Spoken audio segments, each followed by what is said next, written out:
Salam müəllimlər, bu gün sizə 2025-ci ildə MİQ imtahanında ibtidai sinif müəllimlərinə düşmüş riyaziyyat sualları əsasında hazırlanan MİQ tipli sınavın izahını təqdim edirəm. Gəlin əvvəlcə videonu bəyənək və kanala abunə olaq ki, bundan sonraki videolar qarşınıza tez çıxsın.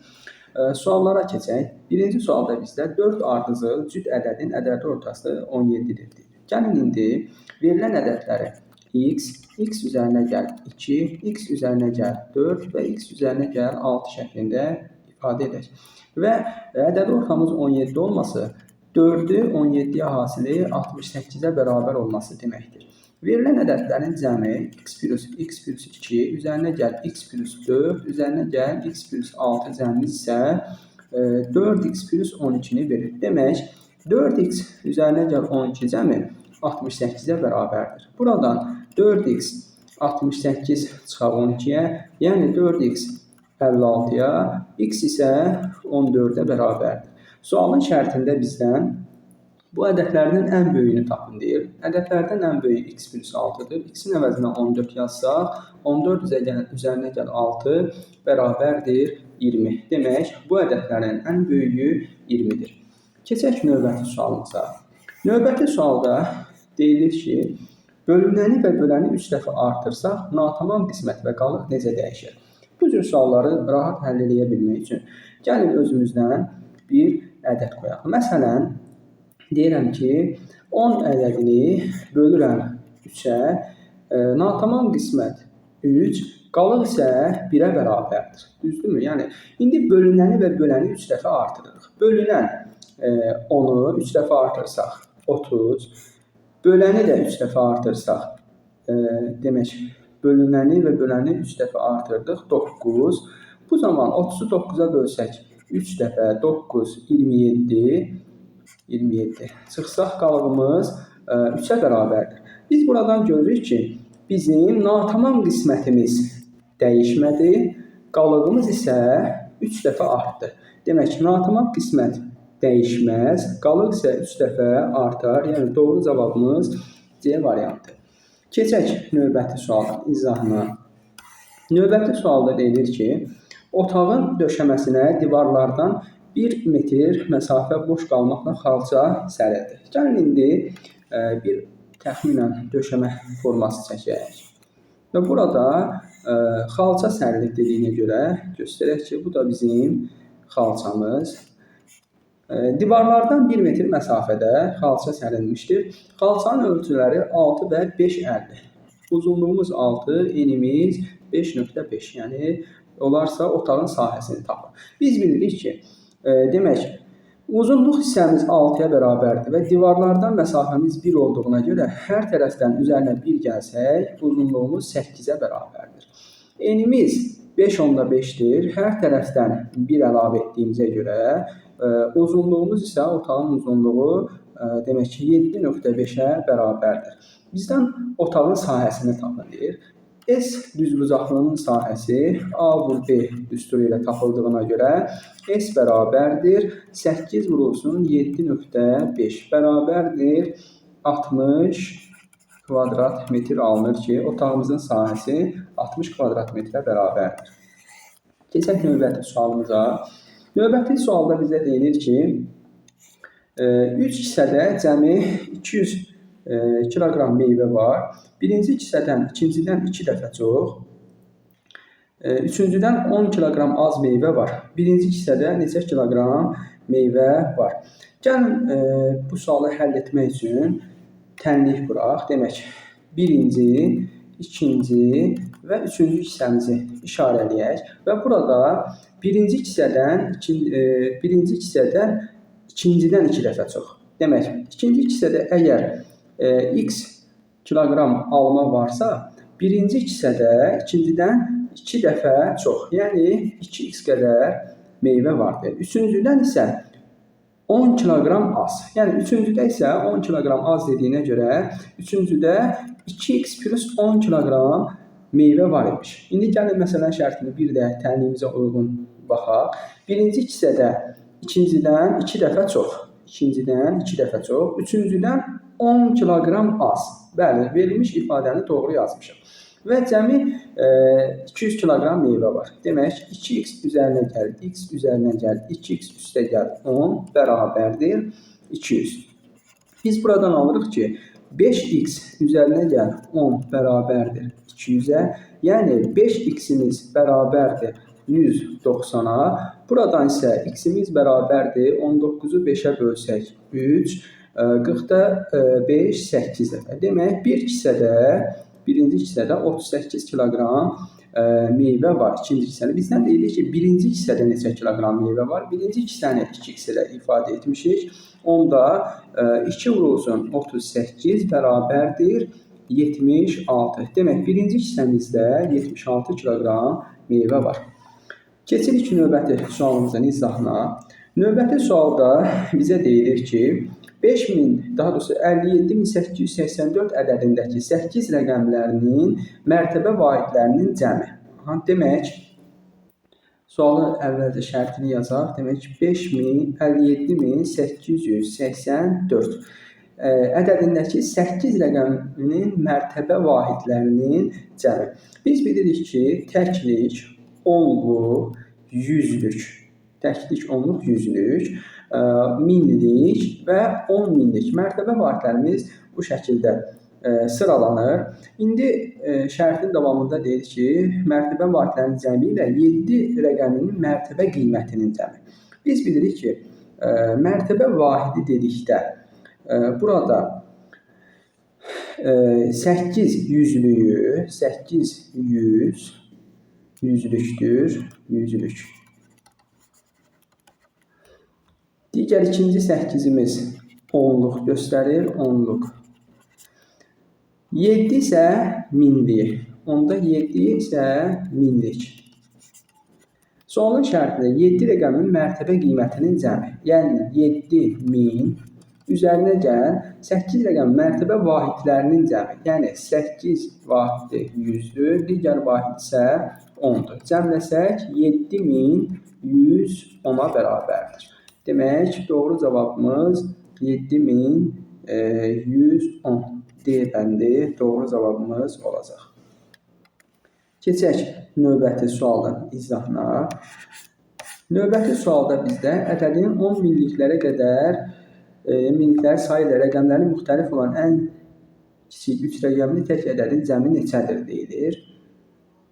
Biz burada demək 345.234 ədədində 10 minliklərin sayı ilə biz bilirik ki, təklik,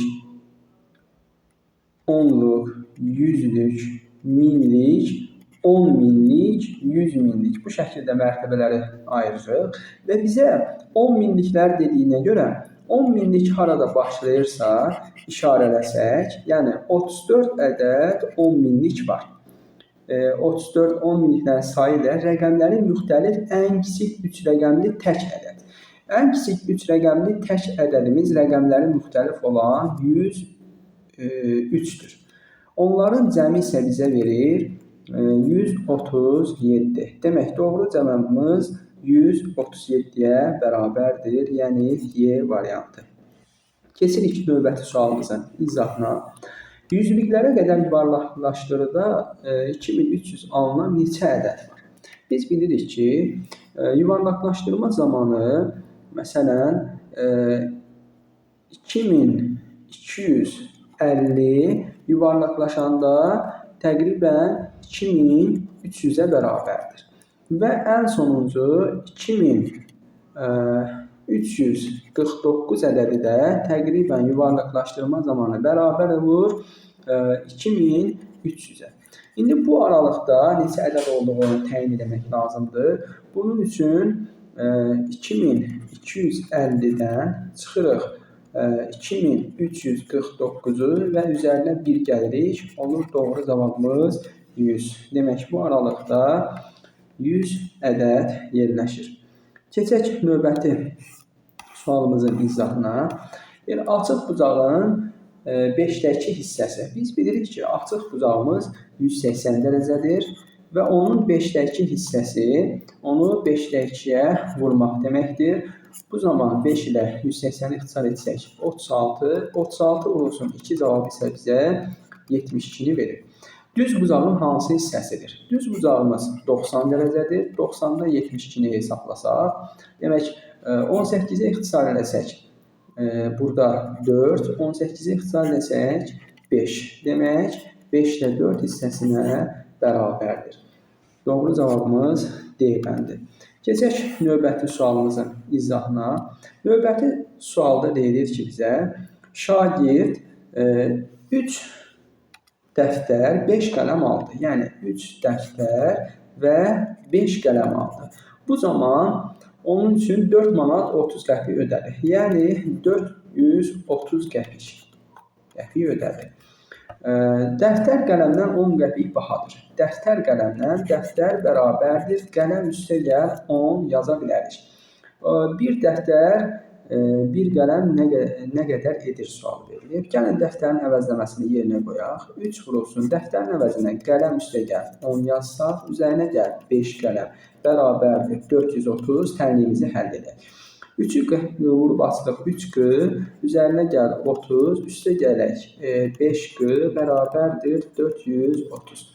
Yəni buradan 8 qələm bərabərdir 430 çıxaq 30-a. Yəni 8 qələm bərabərdir 400-ə. Buradan qələm bərabərdir 400-ü 8-ə bölsək 50. Demək bizim qələmimiz 50 qəpikdir. Onda dəftərimiz 50 üstə gəl 10 bərabərdir 60 qəpik alınır. Burada şərtdə bizə deyilir bir dəftər, bir qələm nə qədər edir? Demək 60 qəpik, üzərinə gəl 50 qəpik bərabərdir 1 manat 10 qəpik. Doğru cavabımız A bəndi. Keçək növbəti sualımızın izahına. Rəqəmləri fərqli 3 rəqəmli ədədin cəmi 116-dır.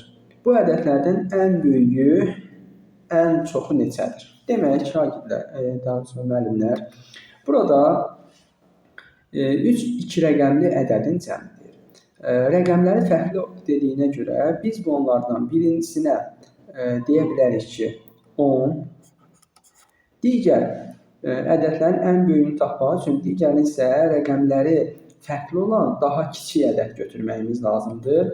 11-i götürə bilmərik, ona görə 12-ni götürürük ki, rəqəmləri fərqli olsun. Cəmimiz bizə verir 22.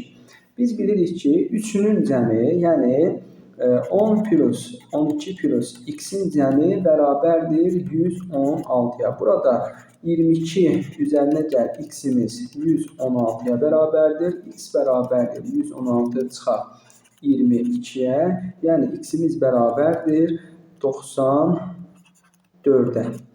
Demək, bu ədədlərdən ən böyüyü, ən çoxu 94 ola bilər. Davam edək növbəti sualın izahı ilə. Deyilir ki, bizə sahəsi 64 kvadrat metr olan kvadratın tərəfi üzərində qurulmuş bərabər tərəfli üçbucaqların perimetrləri cəmi neçə santimetrdir? Biz bilirik ki, məsələn, bu şəkildə bir kvadrat verilir bizə. Bu kvadratın tərəfi üzərində qurulmuş kvadratlar, üçbucaqlar dediyinə görə əvvəlcə biz kvadratın sahə düsturunu bilməyimiz lazımdır. Demək, A kvadratı, kvadratın sahə düsturu 64-də, A-mız isə 8-ə bərabərdir. Demək, verilmiş kvadratın tərəfləri 8-ə bərabərdir. Onun tərəfləri üzərində qurulmuş bərabər tərəfli üçbucaq dediyinə görə fərz edək ki, bu şəkildə üçbucaqlar qurulub və burada 4 ədəd bərabər tərəfli üçbucaqdan söhbət gedir ki, onların hamısının tərəfləri 8-ə bərabərdir.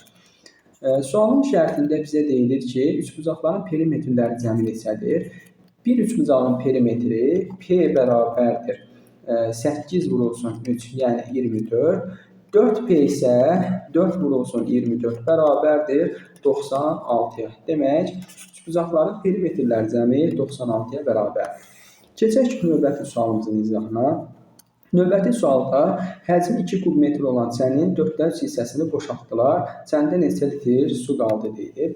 Əvvəlcə 2 kub metri 2000 litr olduğunu bilirik. Demək, 2 kub metr 2000 litrdir. Onun 4/3 hissəsi. Yəni 2000-i 4/3 hissəsi boşalıbsa, bizdə qalıb 4/1 hissəsi. İxtisar eləsək 500. Demək bizim 500 litr suyumuz qalıbdır. Doğru cavabımız Y variantı. Keçək növbəti sualımızın izahına. Qrupda 10 nəfər var və onların orta yaşı 15-ə bərabərdir. Demək, 15-i 10-a vursa 150. Demək, qrupdakıların yaşları cəmi 150-yə bərabərdir. Bir nəfər çıxdı. Demək, qrupumuzda 9 nəfər qaldı. Və qrup üzvlərinin orta yaşı 13 oldu. 9-u vurduq 13-ə, 90, 9, 3, 27, 117. Və qrupdan ayrılan şəxsin yaşını tapın dediyinə görə 150-dən 117 qalan yaşımızı çıxırıq, qalır bizdə 33. Demək, qrupdan ayrılan şəxsin yaşı 33-ə bərabər imiş. Davam edirik. Növbəti sualımızda rəqəmləri müxtəlif ən böyük 4 rəqəmli tək ədədin rəqəmləri cəmi neçədir? Demək, rəqəmləri müxtəlif dediyinə görə birinci 9, sonra 8, sonra 7, daha sonra 6 gələrsə burada artıq cüt ədəd alınır. Bizə isə deyilir rəqəmləri müxtəlif olan ən böyük 4 rəqəmli tək. Tək dediyinə görə artıq 6-nı yox, 5-i yaza bilərik. Demək, ən böyük rəqəmləri müxtəlif 4 rəqəmli tək ədədimiz 9875-dir. Rəqəmləri cəmi 9 bölü 8, 17, üstəgəl 7, 24, üstəgəl 5, 29-a bərabərdir ki, doğru cavabımız B bəndi. Keçək növbəti sualın izahına. Burada deyilir ki, bizə birinci gün 300 kiloqram, ikinci gün 270 kiloqram üzüm yığıldı. İkinci gün birinci gündən 2 səbət az. Yəni, bizim fərqimiz 300 çıxaq 270 bərabərdir 30 kiloqramdır. Bu 30 kiloqramı biz 2 səbət fərq edibsə, 30-u bölürəm 2-yə alınır 15. Demək, hər səbətimiz 15 kiloqram meyvə tutur. İndi deyir ki, 2 gündə cəmi neçə səbət üzüm yığıldı. Gəlin indi verilən üzümlərimizi cəmləsək, demək 300 plus 270 bərabərdir 570 kiloqram. Demək, bizim 2 gündə 570 kiloqram üzümümüz yığılıbdır və neçə səbət lazım olduğunu tapmaq üçün 570-i bölsək 15-ə, 3, 15, 45, buradan demək 2, 1, 0, 120-ni 15-ə bölsək 8. Demək, bizdə 38 səbət üzüm yığılır. Keçək növbəti sualımıza. Növbəti sualda qalıqlı bölmə əməlində natamam qismət 12, qalıq 9 olarsa bölünən ən azı neçə ola bilər sualı verilibdir. Biz bilirik ki, qalıqlı bölmə zamanı, ümumiyyətlə bölmə zamanı həmişə qalıq böləndən kiçik ola bilər. Məsələn, deyək ki, x ədədi bölünür. Qalıq isə demək, y ədədinə bölünür. Burada natamam qismət 12-dir, qalıq isə 9. Olarsa, bölünən ən azı neçə ola bilər? Ən azı bölmənin qiymətini istədiyinə görə biz qalıq qala biləcək ən kiçik ədədi, yəni bölənin yerinə qoyuruq ki, y-imiz 10 olar. Yəni, ondan sonraki bütün ədədlərə bölünmə zamanı qalıq 9 qala bilər. Y-in əvəzinə 10 yazandan sonra x-i təyin etmək üçün x bərabərdir 10 vurulsun 12, üzərinə gəl 9 yaza bilərik ki, buradan da 120 üzərinə gəl 9 bərabərdir 129 cavabı alınır ki, bizim bölünən ən azı 129 ola bilər doğru cavabımız. Keçirik növbəti sualımıza. Burada bizə deyilir ki, verilən ifadənin artan sırada yazın. Artan sırada yaza bilməyimiz üçün gəlin belə bir əvəzləmə edək. Demək, A plus 5 bərabərdir B plus 12 bərabərdir C bərabərdir D plus 10 verdiyinə görə biz əvvəlcə D-yə 10 desək, D bərabərdir 10 desək. Gəlin görək nə alınır. D-yə 10 desək, bu ifadəmiz 20-yə bərabərdir. Onda C-nin əvəzinə 20 yazsaq bərabərləşir. Bu halda B-yə 8 desək, 8 plus 12, 20. B-miz demək C bərabərdir 20-yə, B-miz 8-ə bərabərdir. O zaman 20 almaq üçün A-nın əvəzinə də 15 yazmamız lazımdır ki, A da 15-ə bərabərdir. Sualın şərtində verilən ədədləri artan sıra ilə yazın. Demək, ən kiçik ədədimiz B-dir. Daha sonra D, daha sonra A, daha sonra isə C. Demək, B, D, A, C. B, D, A, C. Doğru cavabımız C variantı olur ki, keçək növbəti sualımıza. Növbəti sualda bizdə verilmiş ifadəni demək, kilometrlə çevirmək lazımdır. Biz bilirik ki, 10 millimetr 1 santimetrə bərabərdir. Yəni, 10 santimetrimiz 1 desimetrə bərabərdir. Sonra 10 desimetrimiz 10 desimetr 100 santimetr, o da 1 metrə bərabər olduğunu bilirik. Gəlin indi buradan demək 1 milimetr aparsaq, 10 milimetr artıq santimetrlə aldıq. 2 sıfırı da silsək metrə çevrildi. Demək, birinci ifadəmiz 4500 metrə bərabərdir ki, o da 4,5 kilometrdir. Keçək ikinci ifadəmiz 23 kilometrdir. Daha sonra 5000 desimetr verib, 1 sıfır silsək 500 metrə bərabərdir. 500 metrə bərabərdir. O da 0,5 kilometr olduğunu alırıq. İndi ifadəmizi cəmləsək. Demək, 4,5 kilometr, üzərinə gəl 23 kilometr, üzərinə gəl 0,5 kilometr. 4,5, 0,5, 5, 23 ilə toplasaq 28 kilometr. Demək, ifadəmizin cavabı 28 kilometr C bəndi alınacaq. Keçək növbəti sualımıza. Növbəti sualımızda bizdən 3 müxtəlif 3 rəqəmli tək ədədin cəmi 361-dir deyilir. Gəlin indi bu ədədlərin ən böyüyü, ən çoxu neçə ola bilər deyirsə, biz digər iki ədədimizi, yəni 101, ən kiçiyi 101, daha sonra ən kiçik 102. Tək ədədlər dediyinə görə də 103 götürürük, 103. Bu cəmimiz 361-ə bərabərdir. Yəni, üzərinə gəldi, x bərabərdir, alırıq 361-ə. Buradan aydın məsələdir ki, demək, 204 üzərinə gəl, x bərabərdir 361. Buradan x bərabərdir 361 çıxaq 204-ümüz, o da bərabərdir 157. Demək, ədədlərin ən böyüyü, ən çoxu 157 ola bilər. Keçək növbəti sualımızın izahına. Növbəti sualda deyir ki, üçbucağın iki tərəfi 23 və 10 santimetrdir. Bu üçbucağın perimetri ən azı neçə santimetr ola bilər?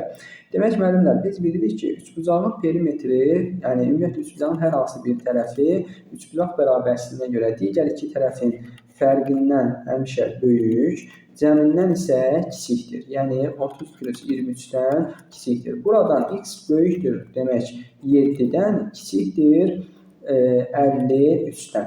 Burada perimetrinin ən az qiyməti istədiyinə görə biz x-i 8-ə bərabər götürə bilərik.